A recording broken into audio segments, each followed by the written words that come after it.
Hi, my name is Dale McCamish, and this is the Backstory Podcast, the story behind the testimonies that we give at church, those little 3 to 5 minute clips. And I'm here with Shane and Jenny Dobbs, and we're going to hear their story today. And I just love starting off with this question. How did you come to fall in love with Jesus? When did Jesus Christ become real to you, like he is really my Lord and Savior? Tell me that story. Well, I grew up in the church. My parents took us every Sunday, very involved. But like a lot of people, when I started college and moved away from home, I moved away from the church as well. We bought our farm in 1995 in Clarksville, and I remember we were boating at Lake Cumberland one day, and it was an absolutely gorgeous day. And I just remember thinking, I need to go back to church. Look at this beauty that God has all around me, and I don't go to church anymore. That's not right. And so I started going to the Clarksville United Methodist down in town, and he started coming with me. I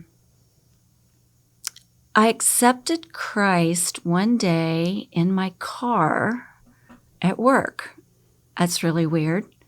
But I can remember thinking, I really need to give my life to Christ. And I kept thinking it had to be this production. And I thought, no, it doesn't have to be.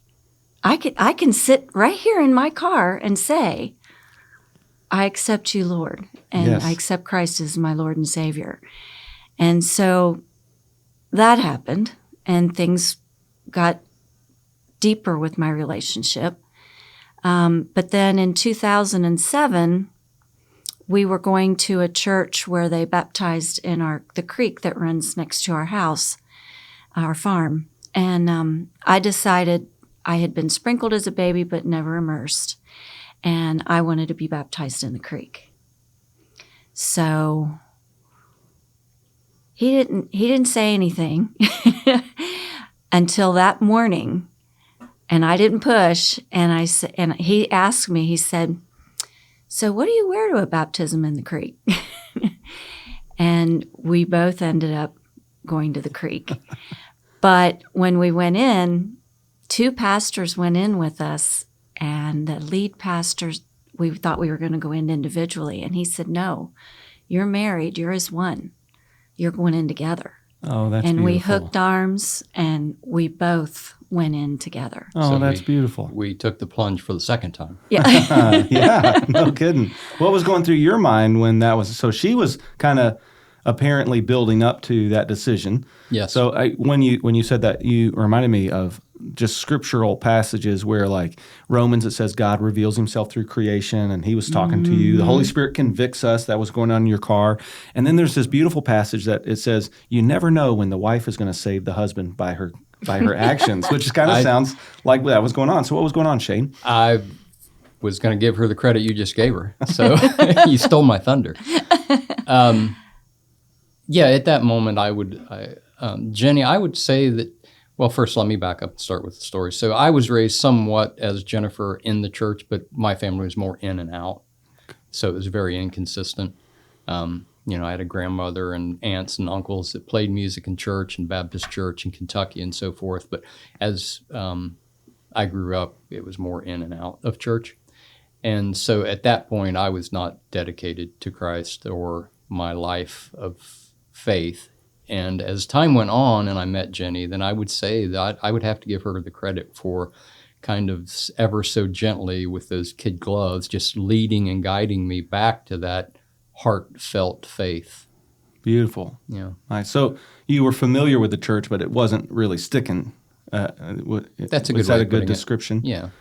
And what was it about that day? Did something happen that day that you said, I'm going to be baptized? Oh, Jenny just said, I remember. Go ahead.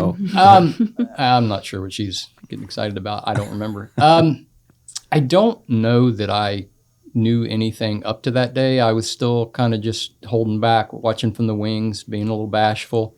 But I did make that decision. I just felt it in my heart that I wanted to go in the water with Jenny to be baptized.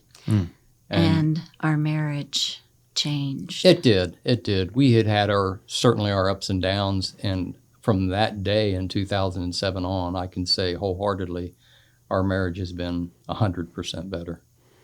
I think that we both came to take it more seriously and to try and look for that path that we both wanted to walk together instead of kind of me doing my thing and maybe Jenny doing her thing. We're a much tighter team now. You're both doing the Jesus thing. That's Yeah, pretty we're a good. much tighter team now. Oh, that's fantastic.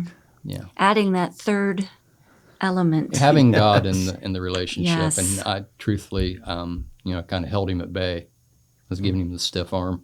Who was influencing you during this time? Who was teaching or leading, or who were you listening to? Do you remember? Well, our pastor, Calvin Martin.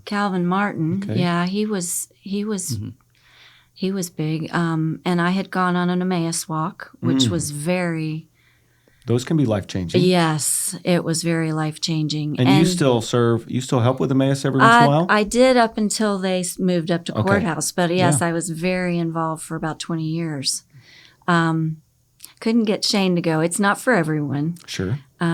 but he knows all about it. So, Oh, you're not supposed to tell. Oh. The secret Emmaus cult. It's kind of like being a Mason. No, I like to think of it as like a buffet, and you just take what you love out of Right. it and leave the things that make you a little uncomfortable, because anytime you're pressed to be more intimate, that can be uncomfortable. Anytime you're pressed to be more intimate with the Lord, that some parts get uncomfortable, and so you can leave the parts that are uncomfortable, but Emmaus is a beautiful weekend. Yeah. So that was really that was big for very, you. That was very Okay. big for me. What about you? Was there something besides Jenny influencing you? And Calvin Martin, you said. Yeah, Calvin's. I heard one of my friends refer to Calvin as a man's man.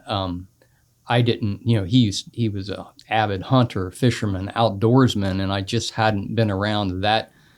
But a person with those same interests as mine that was so spiritual and knowledgeable about God. So Christians can be people too. yeah, that is good. personable and strong personality. Calvin. Yeah, he'll get right up and tell you he's got no problem with testifying. That is He's excellent. a wonderful man. And I would give some credit to my uncle too. My father died pretty early. I mean, I was out of the home by a year when my dad died at 49 years old, and his younger brother has been very inspirational in my life. Are you allowed to share his name? Yeah, Uncle Gene Dobbs. Gene Dobbs. Fantastic. And are they from Kentucky? Are you all originally from Kentucky? Yes, South Central Kentucky around Lake Cumberland. And then my uncle now lives in northern Kentucky, is retired. He and his wife both have been inspirational to me. And they're both retired educators. Uncle Gene has gone on for probably 20 or 25 years past his retirement, educating inmates in prison. And I think at last count, he had helped about 1,500 people get their GED. That's fantastic. Yeah. He's still serving. He's He still does. Yes. He does. Oh, And he's yes. very active in his church still to this day. Well, I can tell he is a good influence on you, because both of you serve in lots of different areas in our church, and you have been an influence in our church. But I wanted to specifically, and the reason I asked you for this interview is specifically, Shane, you mentioned that you were going to start serving at New Life Clinic, and you're not exactly sure what the role is going to look like, but you have some dreams about what it could be. Yes. And you've been given a little bit of instruction. Tell us a little bit about the area you're going to serve at New Life Clinic. So for the last 2 years, Regina and Ed Blouse have invited us to the fundraiser. Mm-hmm. And each time there was a mention of a fatherhood mentoring program. And it just sort of rung a bell with me the first year, but I let it go and tried to forget about it. But, when God puts something on your heart, it's hard to forget. And then when we heard it again just recently, I decided I needed to do something about it. So I stopped in and spoke to Karen Anderson, and she gave me an application for the fatherhood mentoring. And I don't know exactly what my role will be, as I have actually started. My hope is that I will be able to mentor young men to understand their role and responsibility to glorify God and help them see what their life can become, and what they will be missing if they don't do that. And I know that very personally because I missed it. Well, here's the hard question then. Okay. So you said you missed it, and now Yes. you want to help other guys find it. What is the it we're talking about? What did you miss? I fathered a son when I was 22 or 3 years old that I did not meet until he was 18 years old for the first time. Yeah. Walk me through what that was like. So you did get permission from him and his mom and to tell this story. I did, yeah. Tina, his mother, is very much a part of our life now. I count her as one of our good friends. We just had supper with Zach and his family, Zach, our son, and his family, and Tina just Sunday, 2 days Sunday ago. night. Yeah. So Zach is your son given birth to by Tina, who that happened, but you had no relationship with Tina otherwise. Right? No. Okay, and that was how many years? That was Zach is now 39, so it was about 40 years Okay. ago. Yeah. And you told me the other day that you weren't a good father to him. So tell us what happened with that situation. So Tina approached me some time later after we had been together and said that she was going to have a baby. And at that point, I just wasn't ready to accept that responsibility. I know that I would have not been a good father. I didn't exactly have a good example. And so I, again, held her at arm's distance. I wouldn't say I was mean to her, but I was kind of cold. Did you think it was for real? I 'Cause that's gotta be suppose I a knew she shock was to your pregnant. I system. just wasn't ready to accept that it was my responsibility. Okay.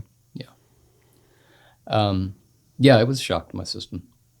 And then I guess in the back of my mind, being self-protective as I always have been, I thought that if I were wrong, I was thinking male thoughts, she would have some kind of paternity test ordered, and then I would be proved wrong if that was the case, and then we would go from there. Well, Tina never followed that path. She just went away. She just melted away. And then And you two had not met at that point.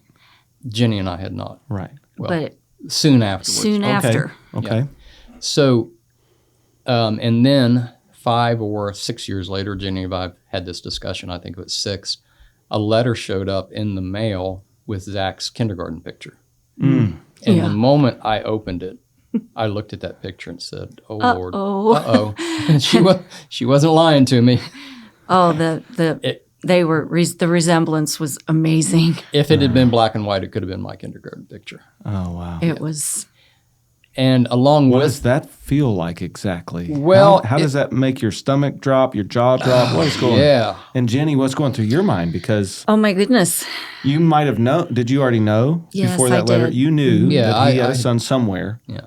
Okay, so that but then you get the letter. Mm-hmm. Oh, But what does the letter say?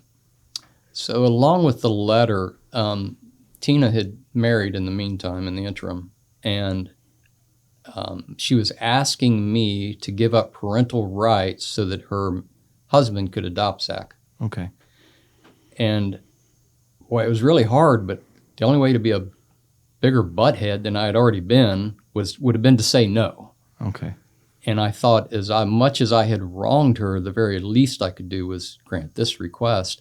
And we hadn't been a part of his life Yes. at all. You didn't know? know him up until that picture. No, we'd No. never, Never met him, never seen him. he'd never even seen Tina again, so So to try to butt into her life and say, hey, this is my son, now I realize I've made a mistake and I want to backpedal, just seemed to be at that point the wrong thing to do. So I granted her request and signed the paperwork, and then her husband, Craig, adopted Zach.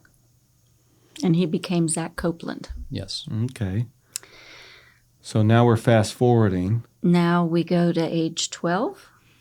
Oh, probably 12 or 14. I took that letter and that picture and I literally put it in my desk drawer under a bunch of stuff. You know how you bury things in your life and you hope you don't, but you always hear that down there. And then one day I was cleaning out my desk and I looked at it again and I just couldn't take it any longer. It'd been on my mind all along. And so I dug it out and contacted her, and You wrote her a letter. I wrote her a letter, and she called me, and we had a really nice conversation, and was pretty healing. But again, she kind of told me, I'm married, keep your distance. And I told her I didn't want to interrupt her life or make it any harder than I already had. So again, I just let that go. He apologized. I apologized. Yes. In the letter.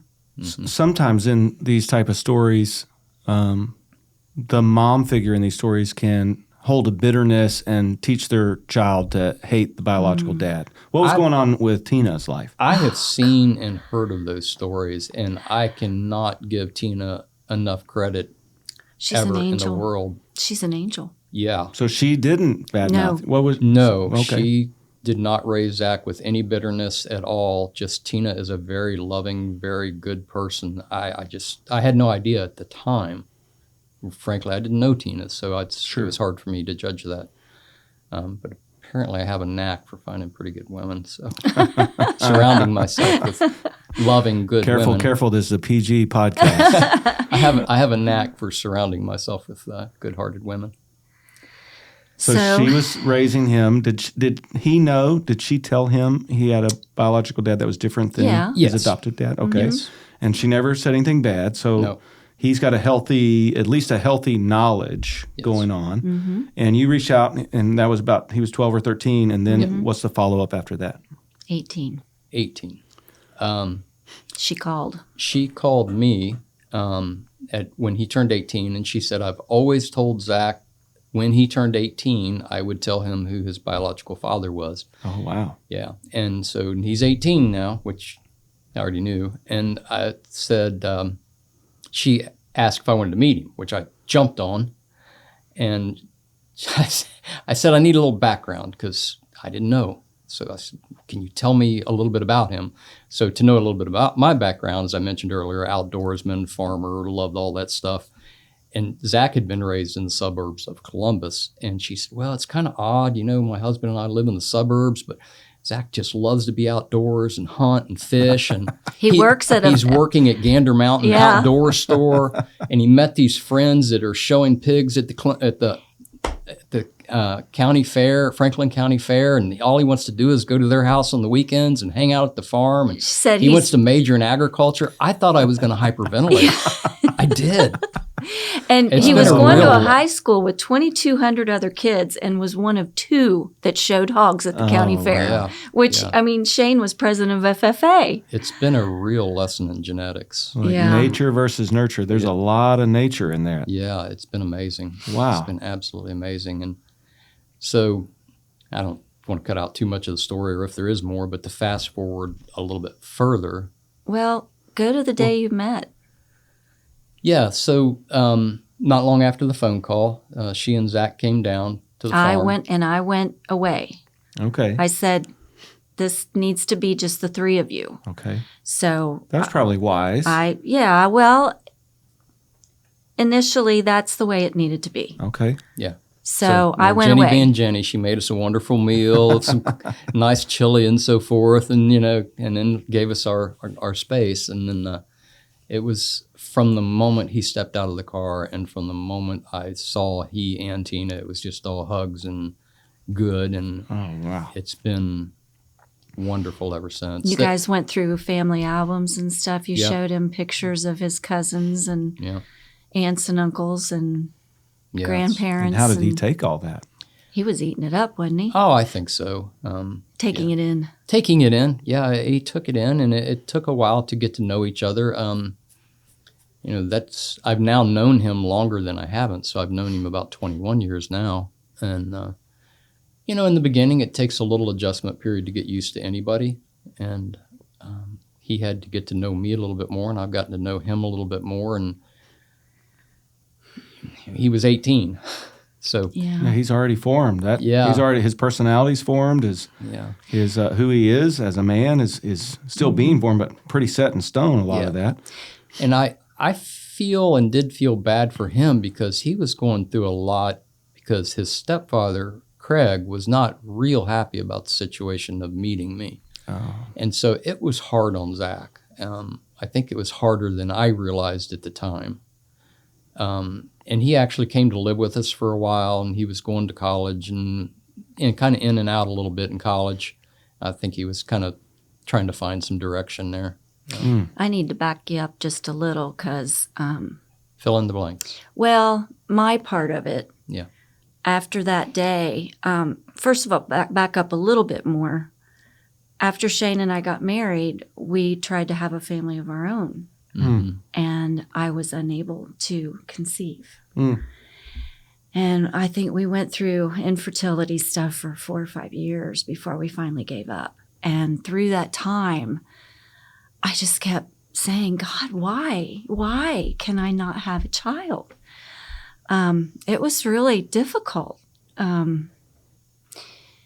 So this young man comes along, which we knew he was there all that time, but he wasn't a part of our lives. He wasn't our child. Sure. I mean, he technically was Shane's, but so we both felt we were childless. Well, when Zach comes on the scene, Shane is over the moon. I mean, he's just, and I'm really, really happy for him. But I had a really hard time with it. Oh, I can't quite Because imagine. Please walk us through that. Felt I was still childless, and he had a son. And I didn't want to rain on his parade, but I'm in the other room in tears because he's just so happy, and I'm happy for him, but also just kind of crushed. Yeah. So we were going to the Methodist church at that time, and I went and talked to my pastor and told her what the whole story was. And she said, have you met this boy yet? And I said, no, not yet. Shane's been with him a few times. She said, you need to meet this boy. You've got to get involved with him.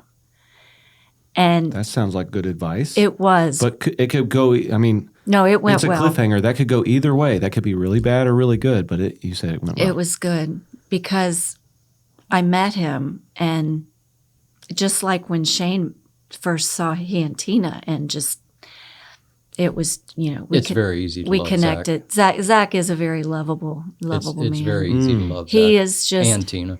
Yeah, and Tina. So once I met him, everything got better. Yeah. And as we've gone through this journey, we've found that this was God's plan all along. Yes. Oh, I It love answered my question I love of how he redeems situation. He buys it and puts it in his kingdom. Like he takes it out of the world, whatever mess it is, and he says, I'm gonna baptize this and make it mine. And so sounds this like what he's doing. because if we had children of our own, we wouldn't have what we have with Zach. It would have made this all very different. Complicated. Okay. And the way it is right now is perfect. Yeah. He's I my mean, best friend. It's just perfect. I mean, We spent the morning together working and splitting wood. and I we watched the girls and We seem Now, nearly. the girls are Zach's children, right. and they're little. I've got to get his tissue. I'm crying. Give me one too.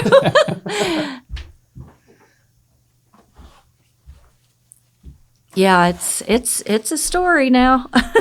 So the girls are Zach's children, and they are your Zach and grandchildren. Kelsey. Yes. And is Zach your boy now? Is you Well, both claiming? I'll tell you Oh, a yeah. story about Tina and I. Okay. First of all, Tina to me is Sorry, she's the just camera's on. I'm going to cover up and pick at my nose.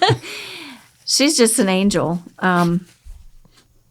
She has supported Zach and Shane's relationship from the start. Sure has. All she has wanted is what's best for her son. Mm-hmm. And she has encouraged the relationship.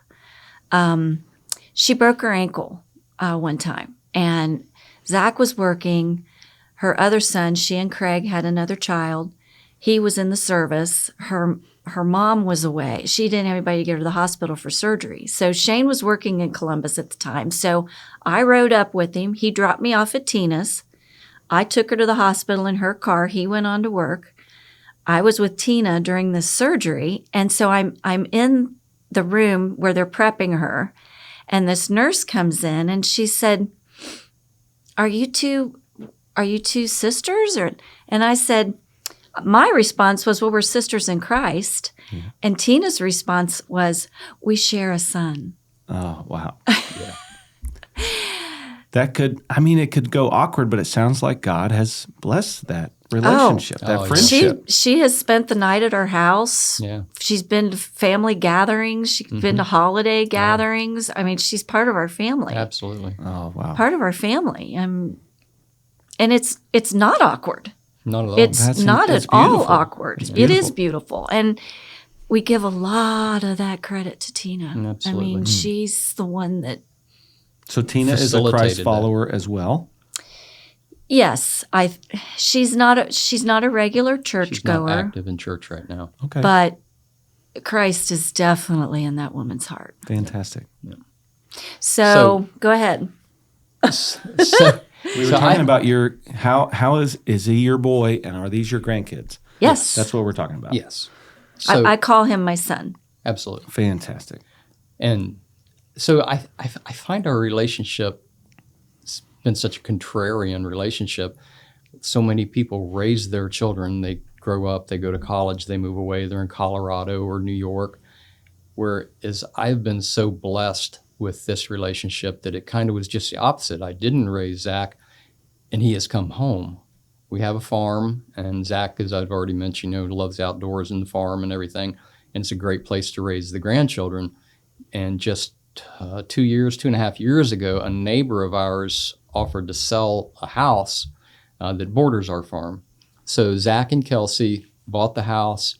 They literally live backed up to the farm, and we see them almost every day. You are blowing my mind. Yeah. This is an incredible story. Yeah. Well, we need to back up to that Christmas. Don't forget the Christmas. Oh, his gift. All right. What Christmas? How old is Zach at the I time? forget how old he was. Maybe Wasn't that long ago. Craig had passed away, I think. No? Yes. I'm not sure. Well, anyway, he would come down every Christmas not on Christmas Day, but Okay. he would spend some time with us and we would exchange gifts. So he didn't have any packages or anything for Shane, and he pulls an envelope out of his pocket and hands it to Shane, and Shane opens it up. They go into a bear hug and both start crying. And I'm like, what? Tell him what it was. He had applied to the court to change his name, his adopted name of Copeland, back to my surname of Dobbs. So he is now Zach Dobbs. Oh, wow. And then later, I went to court with he and Tina, because I guess you have to go to. I'm good. I've already cried over this. I'm good. Yeah, the three So you of have them. to go before a judge to do this, and so the three of us, Tina and Zach and I, went before the judge together when he changed his name to Dobbs. And then they all went out to lunch together. Yeah, and then we all went out to lunch. And this is And that was my all Christmas started from my question about how did you get involved being in the fatherhood ministry at New Life Clinic? Yeah. Right. So this is what I've been referring to as the ultimate irony, that someone who was such a terrible father, and my dad wasn't exactly a good example either, but sometimes maybe the best example is a not good example. It's the one you don't, what not to do. Exactly. And so it's kind of the ultimate irony that I want to help young men be better fathers. Because, there are a couple of places in the Bible that refer to this. I'm a jealous God, and I will visit the sins upon your sons for multiple generations. I don't remember the exact chapter and verse. And I think that our society kind of does that in a way where you get into these cycles, like the cycle of welfare. Yeah, And generational poverty. Yeah. generational poverty, and people just seem to have a trouble breaking out of that. And if I can help somebody have an ending to their story, like the ending that is our story, then I will feel like I've accomplished something. It's like a fairy tale ending, though. It is. What It you are, is. and this can only happen by the power and grace of God moving Amen. in your all's life. And, I've seen you all bring the girls to church, your grandchildren, and I never knew at the time that there was a disconnect and a reconnection. Right. I just always thought that's your grandkids. and Yeah, you bring just a them. typical relationship, Yeah, right? but this is This is more than typical. It is a grace-covered, beautiful relationship. And if I could throw something else in here, the reason that I chose this New Life ministry to try and serve is because of coming to the fundraisers and seeing what their mission is. The New Life Clinic fundraisers. Yes. And they have a mission to serve mothers and fathers, Yes. just to help them be the best mothers and fathers they can be for their children. Yes. Introduce Jesus, but also give them skills where they can continue to have skill set to raise their children, skill set on how to do a budget or have supplies. So it just Right. stacks. It's a skill set that stacks. Right. And they provide so many opportunities. And that has been key. I think this is kind of the end of, I began, and this is hard to say, but at the time Zach was born or conceived, I was very indifferent to abortion. I didn't have a position. And if you don't have a position, that is a position. You're working for somebody. And to not take a stand is taking a position. It's a little bit hard for me to explain, but you got to pick somebody to fight for. And after that time, when I realized what Tina was doing, I think my heart began to soften and I became more pro-life, just a little bit at a time, a little bit at a time.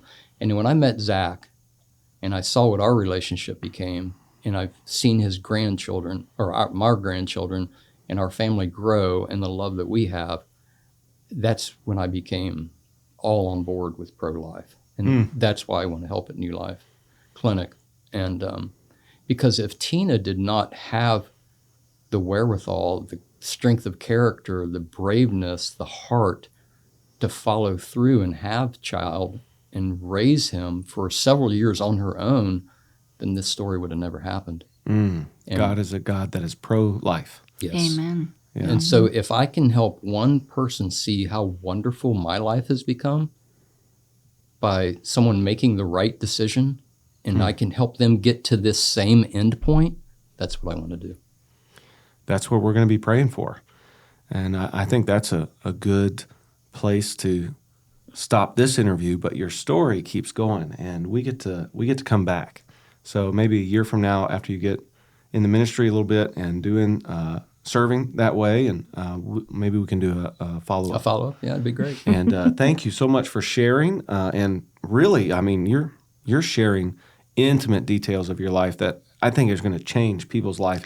There is somebody that's going to listen to this and be like, that I needed to hear that so my story would change. I needed to hear that so I would start falling in love with Jesus. I needed to hear that so I would start falling in love with life. And I'm just praising God for You have to trust Him. You have to trust Him that He knows the way for your life. You just have to have faith. In spite of bad things, Yes. he can make it. He can make it better. Yeah. Seek help. Seek good counseling. If you feel alone, then there are people out there that are going to be willing to help you. Thank you all for sharing. Thank you for being here today, and we'll wrap up there. Thank you. All right.